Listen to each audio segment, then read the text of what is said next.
순하게 영광 올려드리겠습니다. 하나님의 말씀 보겠습니다. 로마서 11장 11절부터 24절 말씀, 신약성경 로마서 11장 11절부터 24절 말씀까지.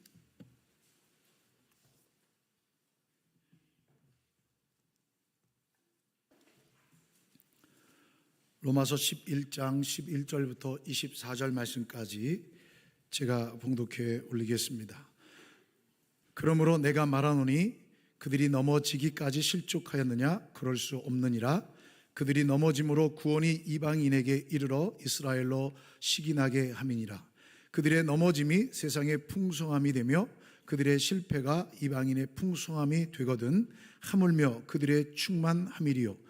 내가 이방인인 너희에게 말하노라. 내가 이방인의 사도인 만큼 내 직분을 영광스럽게 여기노니 이는 혹 내 권력을 아무쪼록 시기하게 하여 그들 중에서 얼마를 구원하려 함이라. 그들을 버리는 것이 세상의 화목이 되거든 그 받아들이는 것이 죽은 자 가운데서 살아나는 것이 아니면 무엇이리요. 제사하는 처음 익은 곡식가루가 거룩한 즉 떡덩이도 그러하고 뿌리가 거룩한 즉 가지도 그러하리라.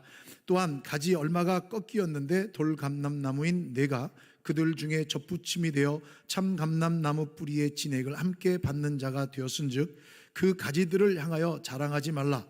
자랑할지라도 내가 뿌리를 보존하는 것이 아니요 뿌리가 너를 보존하는 것이니라. 그러면 내 말이 가지들이 꺾인 것은 나로 접붙임을 받게 하려 함이라 하리니 옳도다. 그들은 믿지 아니함으로 꺾이고 너는 믿음으로 섰느니라. 높은 마음을 품지 말고 도리어 두려워하라. 하나님이 원가지들도 아끼지 아니하셨은즉 너도 아끼지 아니하시리라. 그러므로 하나님의 인자하심과 준엄하심을 보라. 넘어지는 자들에게는 준엄하심이 있으니 너희가 만일 하나님의 인자하심에 머물러 있으면 그 인자가 너희에게 있으리라. 그렇지 않으면 너도 찍히는 바 되리라. 그들도 믿지 아니하는데 머무르지 아니하면 접붙임을 받으리니 이는 그들을 접붙이실 능력이 하나님께 있음이라. 내가 원 돌 감람나무에서 찍힘을 받고 본성을 거슬러 좋은 감람나무에 접붙임을 받았으니 원 가지인 이 사람들이야 얼마나 더 자기 감람나무에 접붙이심을 받으랴. 아멘. 할렐루야. 우리 전우자와 계신분과 함께 인사하겠습니다. 사랑합니다. 축복합니다. 네, 주님의 이름으로 사랑하며 축복합니다. 수요일 날 함께 하지 못하신 분들은 우리 홈페이지 보면 수요 예배 설교 동영상이 있습니다. 그거 찍어보시면 그 안에 있는 모든 내역들이 다 행사 내역들이 있으니까 꼭 같이 보시고 같이 함께 기도해 주시면 고맙겠습니다. 로마서를 우리 함께 같이 또 살펴볼 텐데요. 로마서를 보면 참 어렵습니다.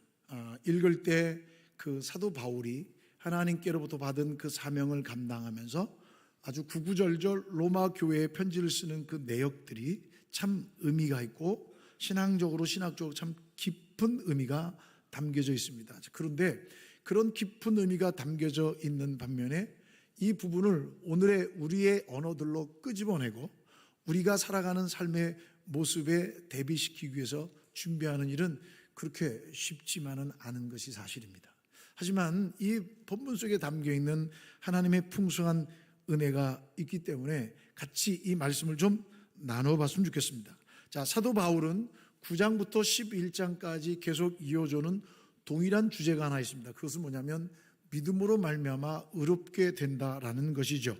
오늘 본문 11장에서는 선택받고 구원받은 자들이, 하나님의 자녀로 구원받은 자들이 어떤 자세로 살아가야 하는가, 어디에서부터 선택받았고 어떻게 선택받았는지를 깨닫고 우리가 구원받은 자녀로 어떻게 살아가야 하는가라고 하는 그 부분에 대해서 말씀해 주고 있습니다.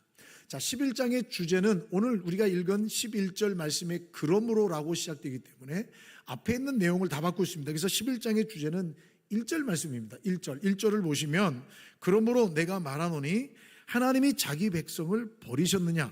그럴 수 없느니라 라고 말합니다. 2절 말씀에도 보시면 하나님이 그 미리 아신 자기 백성을 버리지 아니하셨나니 라고 말씀하고 계십니다. 그러니까 이 말은 이런 얘기입니다. 하나님이 선택하신 이스라엘 백성들을 하나님께서 버리시느냐? 아니라는 거죠. 자, 보세요. 사도 바울이 이방인들에게 복음을 전하고 있어요. 이방인들에게 복음을 전하는 이유가 뭐죠? 하나님의 백성들인 선민인 이스라엘이 예수님을 거부하는 거예요. 배척하는 거예요. 그러니까 이 복음인 하나님께서 이 구원의 기쁨의 소식을 누구에게 보내요? 이방인들에게 전하는 거예요. 그러니까 이 이방인들에 전하는 것으로 인해서 결국 이스라엘 백성들에게 이 구원이 끊어졌냐? 하나님께 버림받느냐? 그게 아니라는 거예요. 그 이유를 4절 5절 말씀해 보면 이렇게 얘기해요. 이방인들 중심으로 지금의 복음이 확장되고 이방인들을 중심으로 하나님 나라가 구원의 역사가 전개되고 있지만 유대인 중에 아직 하나님 앞에 택함 받은 소수의 남은 자들이 있기 때문에 하나님께서는 유대인들을 이스라엘을 버리신 것이 아니다라고 말씀하고 있습니다. 10장 1절 말씀에도 보면 바울의 간절한 소망은 유대인들의 구원이었어요. 그러니까 11장 1절에 그러므로 내가 말하노니, 이게 앞에 있는 내용을 받는 거죠. 10장 내용을 받는 거죠.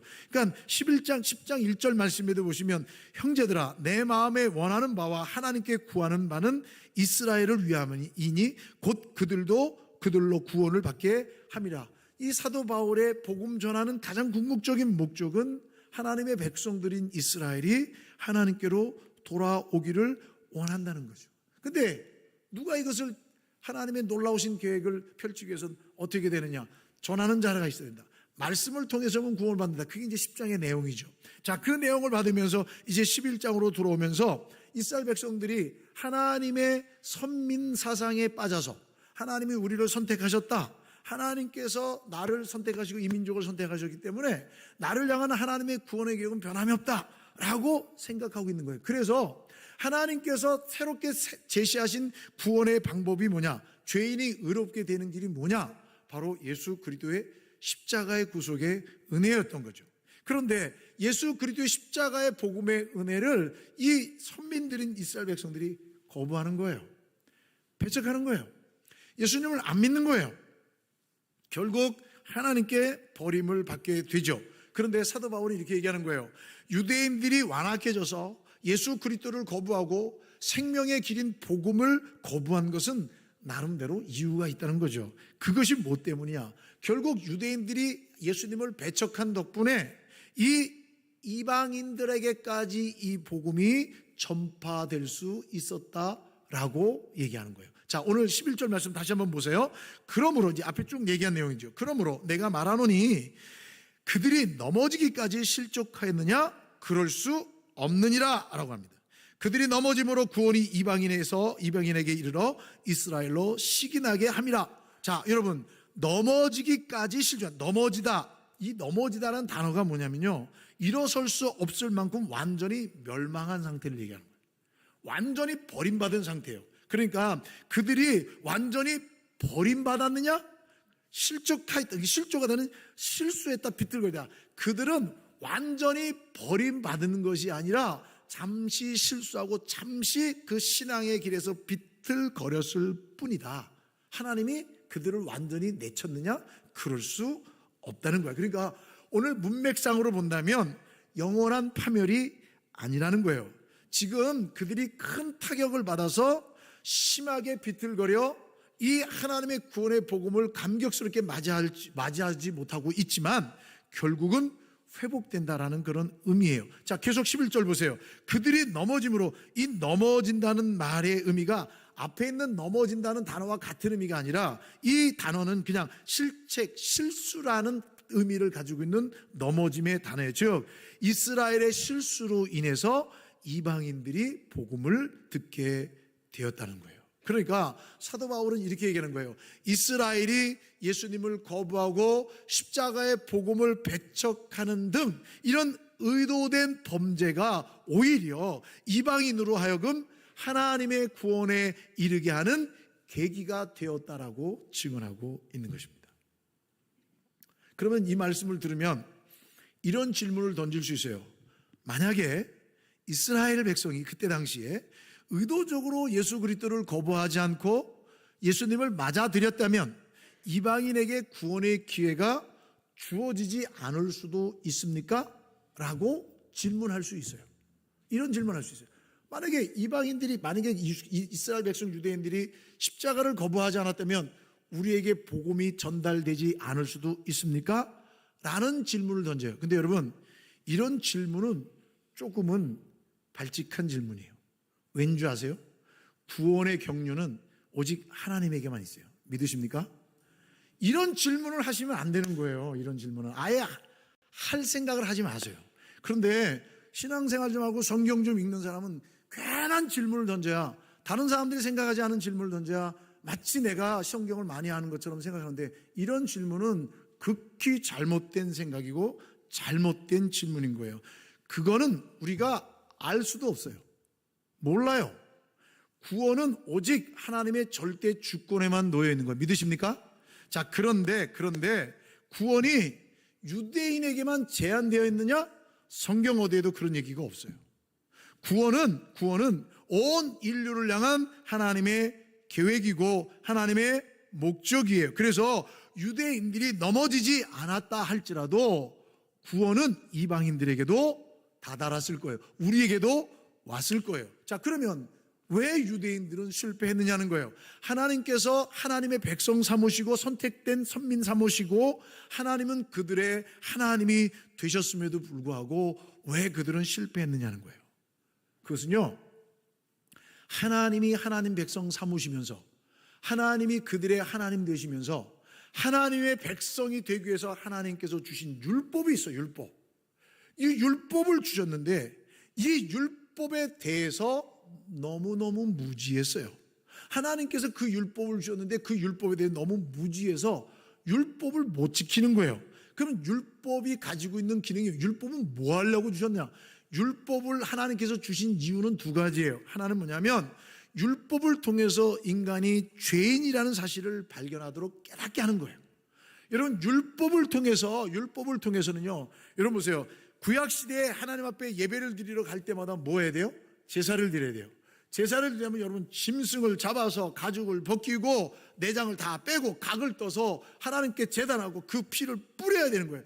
여러분, 이 일은 보통 힘든 일 아니에요. 여러분, 속죄제, 화목제, 속건제, 번제, 소제, 그 많은 제사들을 드리므로 이 성도들은, 이스라엘 백성들은 하나님 앞에 올 때마다 인간은 어쩔 수 없는 죄인이구나. 내가 지난주에도 제사를 드렸는데 오늘도 또 제사를 드려야 되는구나 라고 하는 어쩔 수 없는 자신의 죄인된 모습을 발견하도록 하기 위해서 주신 거예요. 즉, 율법의 거울을 들여다보면, 거울과 같아서 그것을 들여다보면 자신의 죄가 적나라하게 나타날 수밖에 되는 거예요. 그런데 유대인들은 오해를 했어요. 무슨 오해를 했냐? 율법을 지키면, 이 율법을 다 행하면 하나님께서 우리들을 멸망시킬 수 없다, 이렇게 생각합니다. 이 율법을 지키고 이 율법을 행하면 결코 우리는 구원에서 떨어질 수 없다라고 생각해서 이들은 율법을 지키려고 아주 너무나 애썼던 거예요. 그러니까 이들은 오늘날로 보면 무슨 일이냐면 공로주의예요. 내가 얼만큼 했느냐. 그래서 바리새인들을 예수님께서 책망하신 이유가 그러잖아요. 그들의 행위는 본받되, 그들의 그 가르침은 본받되 행위는 본받지 말라, 그 얘기한 거잖아요. 자, 두 번째, 율법이 가지고 있는 기능이 뭐냐면, 두 번째, 율법은 사람들을 예수 그리스도께로 인도하는 가이드예요. 가이드.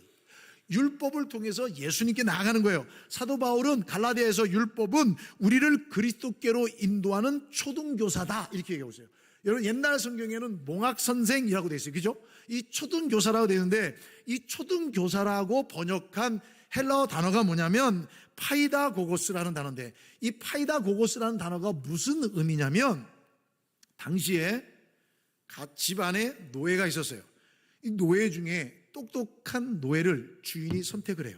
그러면 똑똑한 노예를 주인이 선택해서 주인이 자기의 아들을 가르치도록 명령해요.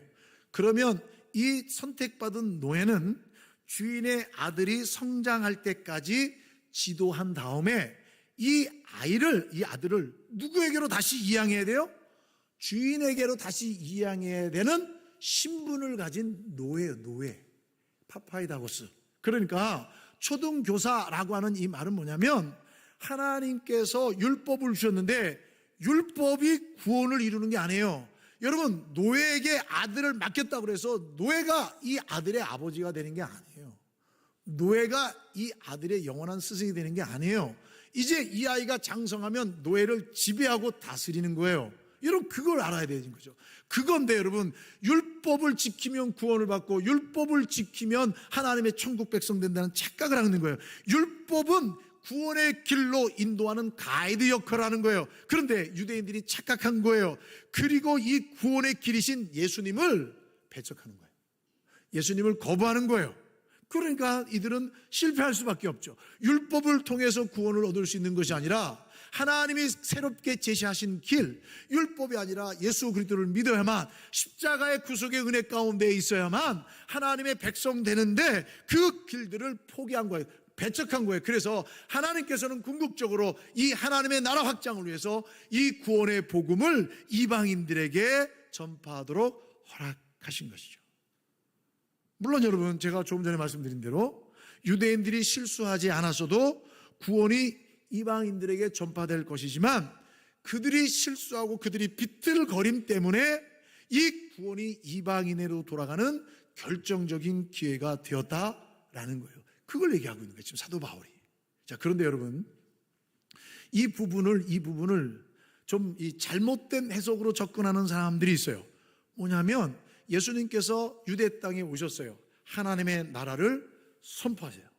예수님께서 이 땅에 오셔서 하나님의 나라를 선포하셨어요. 그런데 유대인들이 어떻게 해요? 배척하고 거부해요. 십자가 예수님을 못 박아요. 그래서 예수님이 십자가에 죽으세요. 그래서 예수님의 그 하나님 나라 확장 선포가 실패했다고 해석하는 거예요. 실패했기 때문에 하나님께서는 이스라엘을 포기하고 이방인들을 선택하셔서 교회를 세우기로 작정하셔서, 그래서 이방인에게로 복음이 넘어갔다. 그래가지고 구약과 신약을 완전히 다른 것으로 해석하는 거예요. 이렇게 되면 하나님의 나라의 연결고리가 깨져버리는 거예요. 이렇게 되면 하나님의 나라와 교회가 다른 것이 되어버리는 거예요. 교회는 하나님 나라의 완성이며 하나님의 나라 완성되어가는 과정이 교회임을 믿으시기를 주님으로 축복합니다. 여러분, 이 교회는 하나님 나라를 구약과 전혀 관계없는 그런 것이 아니에요. 예수님은 이 땅에 오셔서 실패하신 분이 아니에요. 이방인을 향한 하나님의 구원 계획은 아브라함 때부터 이미 드러났고, 이방인을 구원하고자 하는 하나님의 계획은 예정되며 하나님의 확정된 계획이라는 사실이죠. 왜 예수님께서 이 땅에 오셨어요? 하나님과 인간의 관계가 단절됐어요. 죄로 인해. 그 죄의 문제를 해결해야 하심으로 하나님과 인간을 화목하게 하시려고 예수님께서 오셨고, 예수님께서 십자가에 못 박혀 죽으심으로 이방인과 유대인과의 막힌 담이 헐어지고, 예수님께서 이 땅에 오셔 십자가에 죽으심으로 예수 그리스도 안에서 우리의 모든 관계가 다시 새롭게 회복되었다는 것이죠. 그러므로 예수 그리스도께서 죽으실 때 다 이루었다, 하나님의 놀라운 구원 계획을 완성하셨다라고 선언하신 거예요. 그러므로 예수님은 이 땅에 오셔서 하나님의 화목제물이 되어주시고 우리들의 화목제물이 되어주신 거예요. 그 예수님이 실패자예요? 그럴 수가 없죠. 그런데 이들이 예수님이 이 땅에 오셨는데 유대인들이 예수님을 거부하는 거예요. 결정적으로 이 구원의 감격과 기쁨이 이방인들에게 흘러간 거예요. 이방인들의 흘러감으로 인해서 이 복음의 감격과 기쁨이 우리에게까지 온 거예요. 우리에게까지. 그러니까 여러분, 사도 바울이 얘기하는 본질적인 내용은 뭐냐면, 유대인들 때문에 전 세계가 예수님을 믿게 된 거다는 거예요. 그 얘기를 좀 하고 있는 거예요. 그러면서 여러분, 유대인들이 아주 특별한 위치다. 유대인들을 하나님이 버리느냐? 버리지 않는다는 거예요. 그러면서 오늘 중요한 얘기를 하는데 16절 말씀 보세요. 16절. 제사하는 처음 익은 곡식 가루가 거룩한 즉 떡덩이도 그러하고 뿌리가 거룩한 즉 가지도 그러하리라. 두 가지를 말씀하시는데, 첫 번째는요, 민수기 15장 17절에서 21절 말씀을 배경으로 하는데, 하나님께 제물을 드리러 갈 때 곡식을 가루로 내서 하나님 앞에 바칩니다. 자, 곡식을 가루로 내서 하나님께 바치게 되면 이 곡식은 거룩해져요. 그러면 여러분, 거룩한 곡식 가루로 떡덩이를 만들면 어떻게 되죠? 이 떡덩이도 거룩해지는 거예요. 이 떡을 만들어서 먹는 사람도 거룩해진다는 거예요. 즉, 가루가 거룩하니까 그 이후에 나오는 모든 것들이 거룩하다는 거예요. 이스라엘은, 유대인은 처음 익은 곡식 가루라는 거예요.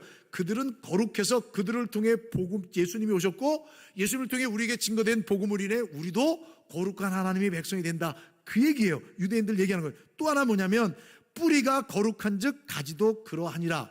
이 뿌리가 거룩하다는 말이 뭐냐면 하나님의 거룩한 성전에 나무를 심습니다. 나무를 심어요. 그럼 하나님의 거룩한 성전에 나무를 심으면 이 나무는 거룩해져요. 이 나무가 거룩해지기 때문에 이 나무가, 작은 나무가 심겨져서 이 나무로부터 나오는 가지, 이 나무로부터 나오는 잎사귀, 꽃과 열매들도 하나님의 거룩한 땅에 심겨졌기 때문에 이 나머지 열매들도 거룩해진다는 거예요. 그러니까 유대인은, 이스라엘은 하나님께 바쳐진 나무다라는 그런 의미예요. 그러니까 하나님이 그들을 버리느냐? 버리지 않는다는 거예요. 또 하나는 17절 말씀 보세요. 또한 가지 얼마가 꺾이었는데 돌 감람나무인 내가 그들 중에 접붙임이 되어 참 감람나무 뿌리에 진액을 함께 받는 자가 되었은즉. 자, 이스라엘 백성들은 원래 참 감람나무예요. 좋은 감람나무 열매를 맺는 그런 참 감람나무인데 열매가 없는 거예요. 하나님을 믿지 않는 거예요. 예수 그리스도를 구원자로 받아들이지 않는 거예요. 그래서 하나님께서 꺾으셨어요. 이 꺾으셨는데 꺾으신 가지에 돌감람나무 누구예요? 이방인. 돌감람나무 누구예요? 유대인의, 혈통적으로 유대인이 아닌 사람들, 우리들을 얘기하는 거예요. 우리들을 이 참 감람나무에 접붙여서 이 참 감람나무의 진액을 받음으로 이 돌감람나무 가지에 좋은 참 감람나무 열매를 맺게 된다는 거예요.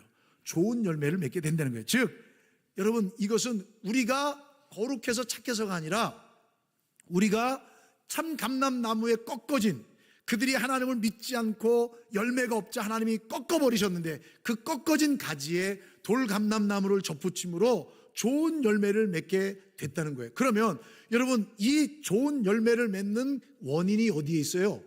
뿌리에 있지요. 뿌리에 있죠. 그러니까 좋은 나무 열매를 맺은 돌감람나무가 뿌리를 향해서 너 왜 열매를 못 맺어? 라고 말할 수 없다는 거예요. 가지가 뿌리에게 영향력을 주는 게 아니라 뿌리가 가지에게 영향을 줘서 좋은 열매를 맺는다는 거예요.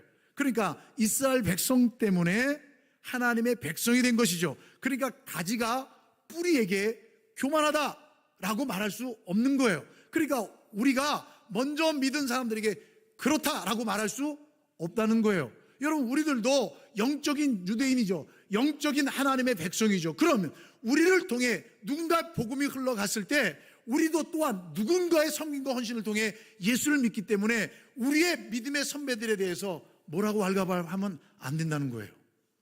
우리가 그들의 기도와 헌신 덕분에 예수를 믿게 된 거예요. 우리가 그 이스라엘 백성들이 하나님의 복음을 의도적으로 거부했기 때문에 우리가 하나님의 백성이 됐다는 거죠. 자, 그래서 여러분 18절 말씀 보세요. 자, 눈으로 따라 보세요.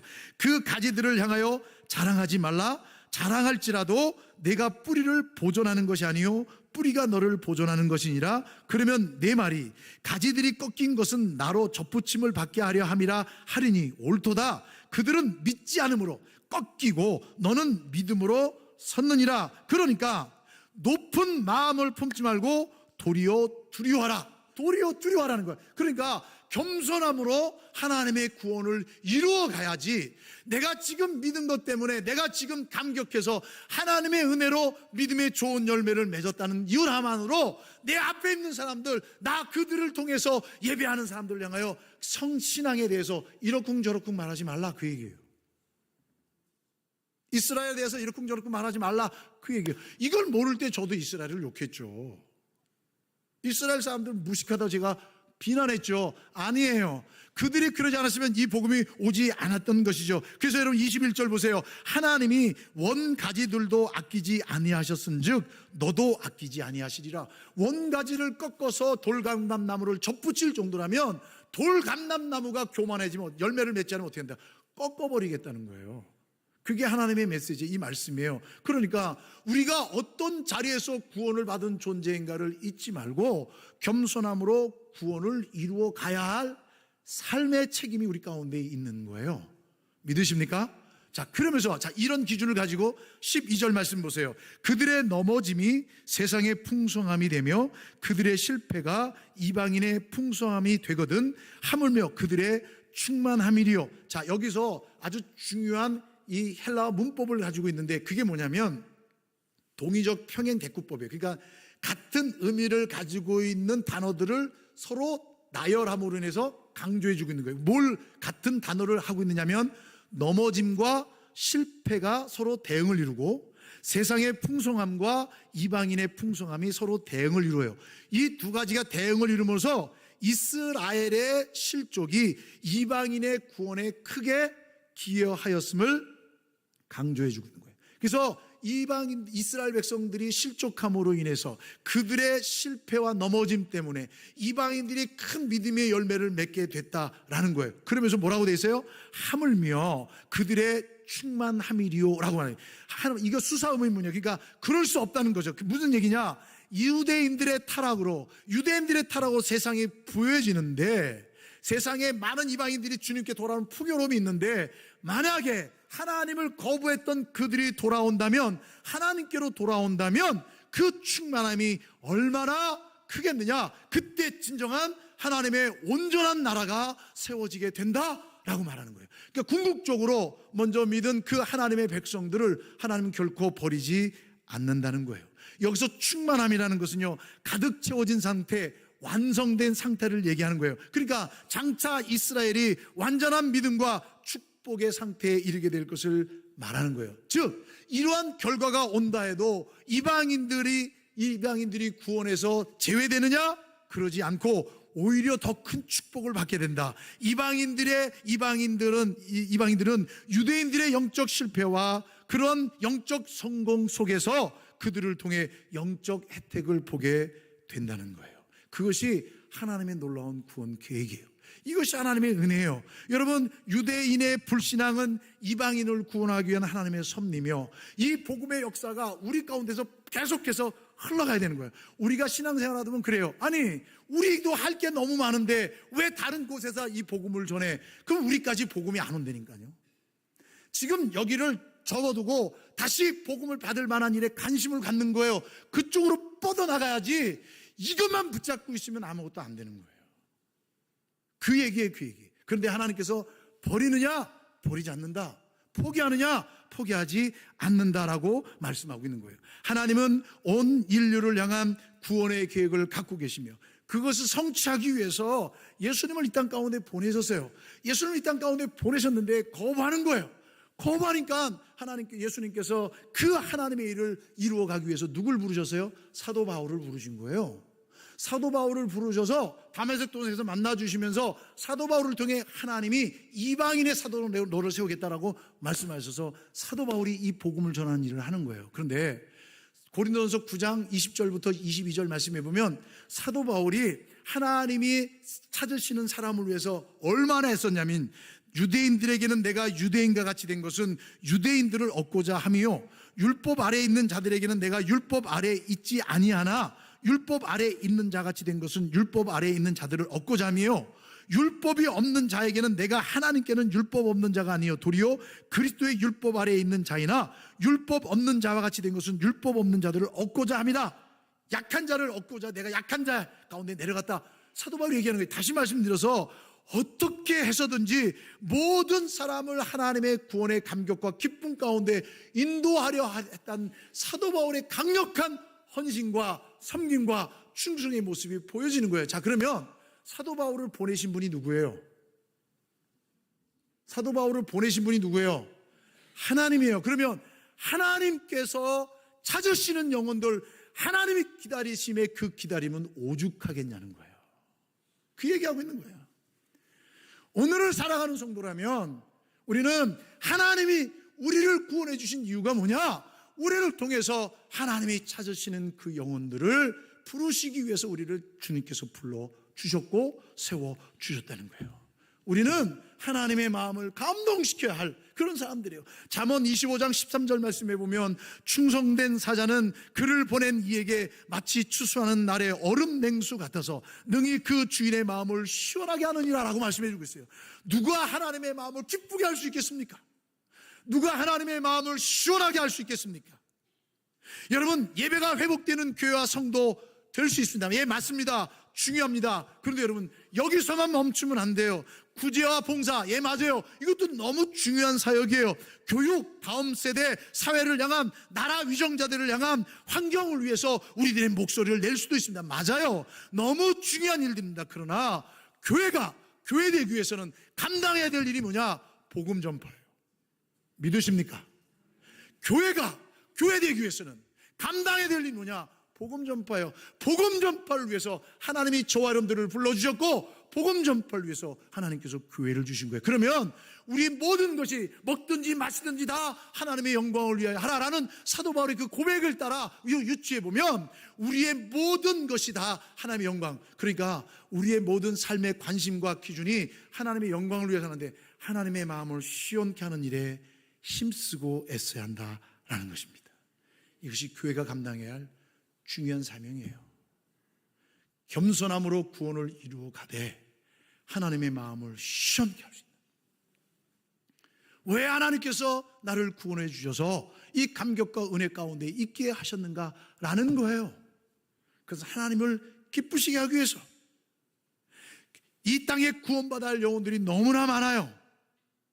시급한 영혼들이 너무나 많아요. 예수 그리스도를 나의 구주로 받아들이지 않으면 하나님의 진노와 심판 가운데 떨어지게 된다는 사실을 전해야 돼요. 예수 그리스도를 믿지 않으면 죽어요. 영원한 삶이 없어요. 지금은 노아의 홍수 직전의 때와 같아요. 하나님의 진노와 심판을 우리는 전해야만 되는 거예요. 그들이 구원을 얻도록 물이 바다를 덮음같이 여호와를 아는 지식이 세상에 충만할 때까지 외쳐야 할 사명이 저와 여러분 가운데 있다는 사실을 잊지 마시기를 주님의 이름으로 축원합니다. 하나님은 이 세상을 사랑하십니다. 하나님이 세상을 이처럼 사랑하사 독생자를 주셨으니 하나님은 하나님을 믿지 않는 사람들에게도 너무나 사랑하셔서 죄와 상관없이, 하나님의 거룩한 백성이냐 아니냐에 상관없이 그들에게도 똑같이 비와 햇빛과 공기를 주신다는 사실입니다. 그런데 여러분, 많은 사람들이 그분이 누군지를 몰라요. 많은 사람들이 우리에게 그러한 생명의 근원을 제공해 주신다는 사실을, 하나님이 그분이란 사실을 너무나 몰라요. 그걸 모르고 사는 사람 너무 많아요. 그들에게는 비참한 운명만 있을 뿐이라는 사실을 우리는 전해야 돼요. 사랑하는 성도 여러분, 여러분들은 이웃에게, 여러분들은 여러분의 가족에게, 여러분들은 아직도 신음하는 사람들에게 비참한 운명을 전달하기 위해서 애쓰고 계십니까? 어찌하든지 영혼을 얻기 위해 노력을 다하고 있습니까? 그런 교회와 성도들만이 하나님의 마음을 시원하게 할 수 있음을 믿습니다. 이 일을 위해 하나님께서 우리를 불러주신 거예요. 우리 교회가, 성도 여러분 모두가 하나님의 마음을 시원하게 해드리는 그런 복된 은혜가 있기를 주님의 이름으로 축원합니다. 이제 그 다음 또 해야 되는데 너무 길어서 제가 여기서 끝낼게요. 이 다음은 제가 다음 주에 할게요. 제가 한 가지만 정리하고 가겠습니다. 그러면서 사도 바울이 얘기하는 게 뭐예요? 내가 왜 이방인들에게 이렇게 복음을 전하는 줄 아느냐? 11절에도 얘기하고 13절, 14절에도 얘기해요. 뭘 얘기하냐면 내가 전함으로 저들이 시기심이 일어나서 주께 돌아오기 위함이다, 이렇게 얘기해요. 무슨 얘기냐면요, 하나님의 복음이 전파됐어요. 이방 땅에서 불일듯 일어나는 거예요. 그러니까 유대인들은 뭐야? 왜 저래? 쟤들이 왜 하나님의 백성이야? 이렇게 되는 거예요. 하나님의 백성은 우리인데 왜 우리에게 주신 하나님의 은혜와 축복이 저들에게 넘쳐? 이게 뭐야? 라고 시기심을 갖고 주님께로 돌아오기 위함이라고 사도 바울이 얘기하는 거예요. 제가요, 수요일 날 헐리비전 센터 SM 애들, 그 센터 아이들이 와서 찬양하고 영광 돌리는데요, 은근히 시기심이 나더라고요. 그래서 제가 바로 끝나자마자 우리 비전 팀들한테 그랬어요. 우리 웬만큼 준비해서 안 되겠어. 제가 그랬어요. 9시 반에 애들 다 보내고 난 다음에, 빠이빠이 다 하고 난 다음에 우리 웬만큼 해서는 안 되겠어. 은근히 올라오는 거예요. 너무 잘하는 거예요. 여러분, 근데 이 시기심은요, 남을 넘어뜨리는 시기심이 아니라 거룩한 시기심이에요. 우리 가운데 있어야 되지 않겠습니까? 하나님, 우리를 통해 하나님이 기뻐하시는 일에 쓰임받는 일이 있게 해달라고 기도해야 되지 않겠습니까? 그 일을 왜 하나님 우리 불러주신 것 아니겠습니까? 하나님께 기도합시다. 주여 우리를 사용하여 주시옵소서. 하나님 우리를 사용하여 주시옵소서. 우리를 통해 하나님의 일하심이 경험되게 도와 주시옵소서. 여러분, 말씀을 정리하겠습니다. 우리가 어떻게 믿게 됐는지, 이 믿음이 어디부터 왔는지 우리 잊지 않았으면 좋겠어요. 어떤 자리에서 구원받았는지 잊지 않았으면 좋겠어요. 우리는 돌감람나무였어요. 우리는 참 감람나무가 아니에요. 하나님을 기쁘시게 할 만한 사람들이 아니에요. 하나님의 마음을 시원케 할 만한 사람들이 아니에요. 그래서 우리는 날마다 겸손함으로 구원을 이루어 가야 되는 거예요. 우리를 부르신 목적을 깨달아야 돼요. 왜 주님이 나를 복주셨고 왜 주님이 이 교회를 지금까지 지키시고 인도해 주셨는가. 우리는 하나님을 시원케 해드리기 위해서 교회와 성도가 하나 되어야 합니다. 복음 전파를 힘있게 감당해야 합니다. 그 일을 위해 부름받았다는 사실을 깨닫고 주님의 나라와 영광을 위해서 헌신하며 애쓰는 우리 모두가 될 수 있기를 주님의 이름으로 축원합니다. 기도하시겠습니다. 하나님 아버지 감사합니다. 하나님의 은혜로 말미암아 이 놀라운 구원의 감격과 기쁨이 우리 가운데 있습니다. 우리를 위해 애쓰며 수고했던 믿음의 선배들이 있었고 우리 이 땅 가운데 복음을 전해주기 위한 피 흘림이 있었고 이 땅 가운데 하나님의 복음이 흘러갈 수 있도록 주께서는 계획하셨고 섭리하셨으며 역사해 주셨습니다. 이 감격과 기쁨이 우리 가운데 있음을 깨닫고 앞선 선진들의 수고와 노력 가운데 감사의 고백과 그들을 존중하며 또한 우리가 감당해야 될 일들이 무엇인가를 깨닫고 주님 다시 오심을 예비할 수 있는 복된 믿음의 성도들의 준비가 있게 하여 주시옵소서. 그래서 하나님의 마음을 시원케 하며 하나님께 영광 올려드리며 하나님의 나라 확장하는 일에 온전히 쓰임받는 교회와 성도가 되게 하여 주시옵소서. 예수님의 이름으로 기도하옵나이다. 아멘. 우리 자리에서 다 일어나셔서 찬송가 421장 함께 찬양하시겠습니다.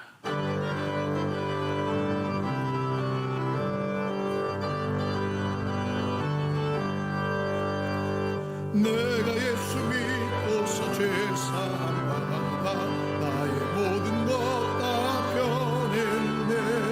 지금 내가 가는 길 천국길이요 주의 피로 내 죄가 씻겼네. 나의 모든 것 변하고 그 피로 구속받았네. 하나님은 나의 구원 되시오니 내게 존재함 없겠네. 주님 맑은 빛 되사 어둠에 치니 나의 모든 것 다 변했네. 지금 내가 주 앞에 온전케 되는 주의 공로를 의지함일세. 나의 모든 것 변하고 그 피로 구속받았네.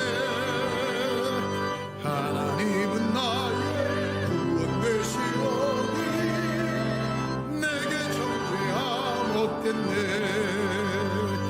내 이 성령이 하고 그으신 사랑 나의 맘에 가득 채우며 모든 공포 내게서 물리치시니 내 맘 항상 주 안에 있겠네. 나의 모든 것 변하고 그 피로 구속받았네. 하나님은 나의 구원 되시오니 내게 존재함 없겠네.